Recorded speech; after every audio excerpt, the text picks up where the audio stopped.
You may have heard the theory that a lot of our trauma and our issues in current day come from early childhood, and I strongly recommend anyone watching this video who might feel that way to listen up. Your parents are people that need to be confronted, or your guardian, even if you have one parent, or maybe it's no parent in a foster family, whoever it is, if they're the people who raised you from when you were small until you were grown. I think it's very advisable to talk to them about things that you're uncomfortable with. A lot of the situations that are negative that we get from our guardians, parents, whoever is taking care of us are things that have been passed down. And sometimes the people who do these things don't even realize what they're doing, or if they do, they probably would rather never bring it up. A couple years ago, I definitely made a change, and it was a positive change, and it was to try and sit down with my family and speak to them about some of the things that have happened to us and happened to me, and ask why. It was such a weird thing. You know, when you're a small child, you don't understand the way the world works. You don't understand people. And, even as you grow older, you start to realize you understand them maybe a little bit less. Perhaps maybe because of the respect that you hold for them, there's some questions that you feel like you should never ask. But if there are things that you realize are affecting you, that are catching up to you, that are manifesting in negative ways, then it's about time that you begin to talk to them.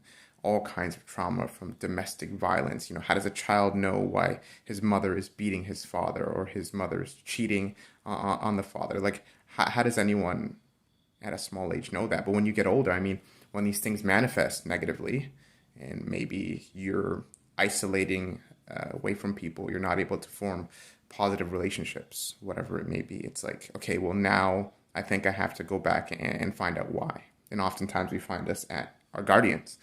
If you're lucky enough to have them still alive, or still together, or whatever it may be, and you have access to confront them, you never know when they're going to pass away, whoever they are. So definitely take this opportunity. But anyways, I went to go talk to them, and I asked some questions, and what I found, that it wasn't nearly as cathartic as I thought, because I was sitting there and I was like, so much of what I've designed my life around has been based around them. The direction that I decided to go in my life and the things I decided to pursue were because of suggestions that they made. And then, even then, a lot of the things that I did to try and excel, to try and become better, to try and be, the best of the best, that was just so I could find a life that was good, and was very not what my parents lived. I didn't want to live any way that my parents lived. I wanted to not have the same stresses that they lived in, and the things that they would fight about became my life goals. So,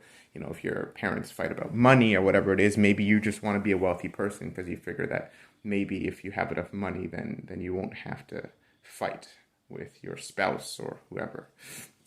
But anyways, I spoke to them, and it wasn't cathartic. That when somebody says sorry for something that happens, that you're going to feel good. You're going to be like, oh my gosh, they finally said sorry for everything that happened.